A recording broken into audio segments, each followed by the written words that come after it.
이쯤 되면 청와대 빼고 나머지는 다 반대한다. 그렇죠. 그러니까 제2의 탁현민이라고 오늘 돌직구쇼에 이제 워딩을 뽑았는데요.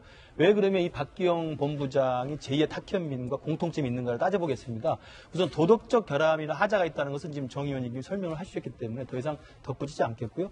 왜 그러면 박기영 보좌관이 제2의 탁현민이냐? 두 가지입니다. 하나는 대통령이 워낙 챙기는 거예요. 예. 그러니까 탁현민이 그렇게 많은 성적인 지금 추문에 휩싸이면서 도덕성 논란이 있었음에도 불구하고 지금 계속 청와대 자리를 지키고 있는 것은 대통령의 절대적 신임 때문 아닙니까? 예. 그러니까 박기영 보좌관도 마찬가지죠. 지금 청와대 관계자가 이야기를 했지 않습니까? 스스로 토로해 놨지 않습니까? 그런 논란이 있다는 걸 알고 있다. 그러나 그 이상은 말씀 못 드리겠다. 그럼 뭡니까? 대통령이 직접 챙긴 겁니다. 문재인 당시 민정수석 당시에 청와대 같이 일했던 인연 때문에 챙긴 거란 말이죠. 첫 번째 챙겼다는 의미, 대통령이 직접 챙겼기 때문에 제1탁현민이고요. 두 번째는 대통령이 직접 챙긴 인사에 대해서 대통령을 빼고는 모든 여권단체나 여권에서도 다 반대한다는 거죠. 예. 탁현민에 대해서도 마찬가지 아닙니까? 정의당, 심지어는 대통령을 지지하는 여러 가지 언론과 시민단체까지도 다 나서서 반대하고 있거든요. 여성단체 나서서 반대하고 있고, 심지어는 대통령이 임명한 여성가족부 장관도 경질을 요구했던 사람 아닙니까? 그러니까 지금의 이 박기영 보좌관에 대해서도 지금 한겨레 사설 나왔습니다만 대통령을 빼고는 모든 여권의 모든 단체나 모든 언론이나 모든 부분에서도 반대하고 있다는 점도 동일합니다. 예. 그럼 마지막 세 번째로 제2의 탁현민이 똑같이 되려면 뭐가 되냐면 버텨야 됩니다. 버티면 된다. 버티면 제2의 탁현민이 되는 거예요. 버틸 것이다. 버틸 것 같은데 버티면 제2의 탁현민이 되고요. 스스로 하루빨리 그만두고 나오면 탁현민 소리는 덜 듣지 않을까 생각합니다. 예. 자, 박성기 전 청와대 대변인 모셨습니다. 조금 전 청와대 관계자의 해명을 보셨는데 대변인 하셨으니까 청와대 관계자 해명을 했을 때 그 심정을 잘 아실 것 같아요. 다시 한번 볼까요? 이렇게 공식 해명이 나왔다는 건 이게 이분은 어떤 심정으로 이런 해명을 낸 겁니까? 참 본인이 납득하지 못하는 얘기를 한 것이죠. 본인이 납득하지 못한 경우가 이렇게 된다. 저는 저 얘기를 보면서 좀 일종의 개인적으로 좀 충격을 받습니다. 예. 알고 있었지만 어쩔 수 없었다 얘기 아니에요, 저게? 우리 다 기억합니다. 문재인 대통령이 청와대 참모들 인선하고 그리고 각각 국무위원들 인선하고 한 얘기가 있습니다. 우리 받아쓰기 회의하지 않겠다. 회의 장소는 반대 의견을 얘기하는 곳이다. 거리낌 없이 대통령의 결정에 대해서 반대하는 것도 얘기해달라 하는 얘기를 했는데 지금 우리 박기영 씨 임명과 관련돼서는 개인의 문제 차원을 넘어서잖아요.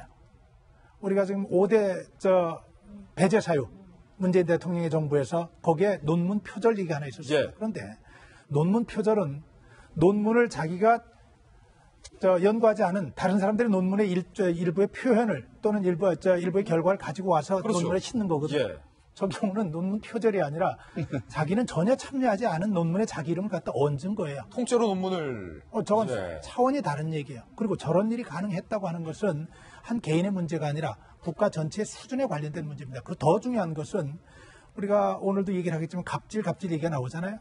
저때 박기영 보좌관이 위치해 있던 그 위치가 황우석 교수를 감독하고 지원할 수 있는 아주 슈퍼갑에 위치했다는 거예요. 슈퍼갑이다. 자기 갑에 위치해 있으면서 부당한 지시하고 부당한 이권을 챙기기 위해서 예산 지원하고 그리고 나서 자기가 부당한 거래 결과로 그 논문에 세계적인 논문에 이름을 얹은 거거든요.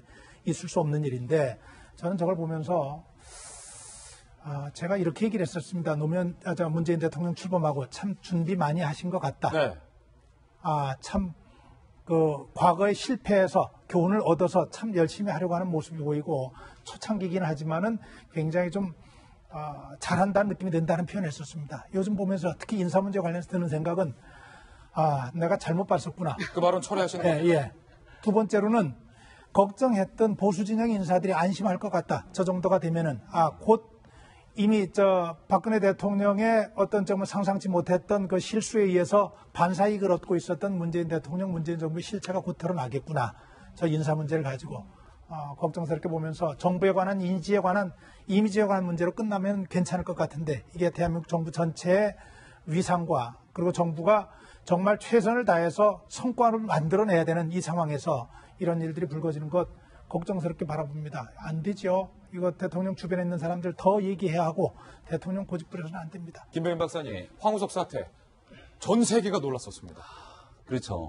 그러니까 이게 지금 간단치가 않은 게요. 그 당시에 이 박기영 교수 같은 경우가 다른 교수들과 황우석 교수처럼 문제에 대해서 책임을 지고 처벌을 받았으면 또 모르겠습니다. 근데 그 당시에 다른 교수들 같은 경우는 같이 연구에 참여했던 사람들이 해당 그 학교로부터 권고사직 그 권유를 받거나 중징계 처분을 다 받았어요. 근데 이분 같은 경우는 거른 징계로부터도 굉장히 자유로웠고 결과론적으로 학교에 복귀했던 상황 아니겠습니까?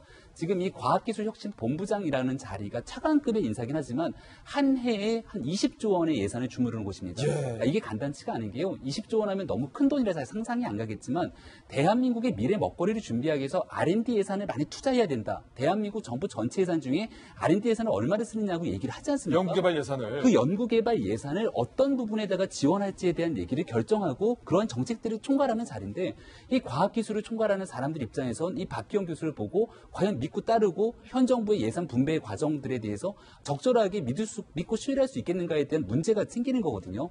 그러니까 실제로 지금 이제 문재인 정부 같은 경우는 탈원전을 주장하고 있지 않습니까? 그러니까 신재생 에너지에 대한 부분들을 굉장히 좀 강조하기 시작할 것이고 한쪽 부분, 그러니까 소위 말해서 그 R&D 예산이라고 하는 부분들도 유행에 좀 민감해서 따라가는 것들이 있습니다. 과거 같은 경우 기후변화하면 기후변화로 쭉 가게 되고 AI 인공지능하면 인공지능, 그러니까 4차 산업혁명으로 가게 되는 부분들이 있는 건데 여기에 대해서 총괄적으로 과학자들의 신뢰와 이 협조 속에서 이러한 부분들을 총괄할 수 있을 만한 정책적 그 역량이 검증된 인물인지에 대해서도 다시 한번 고민해 볼 필요가 있는 것 같습니다.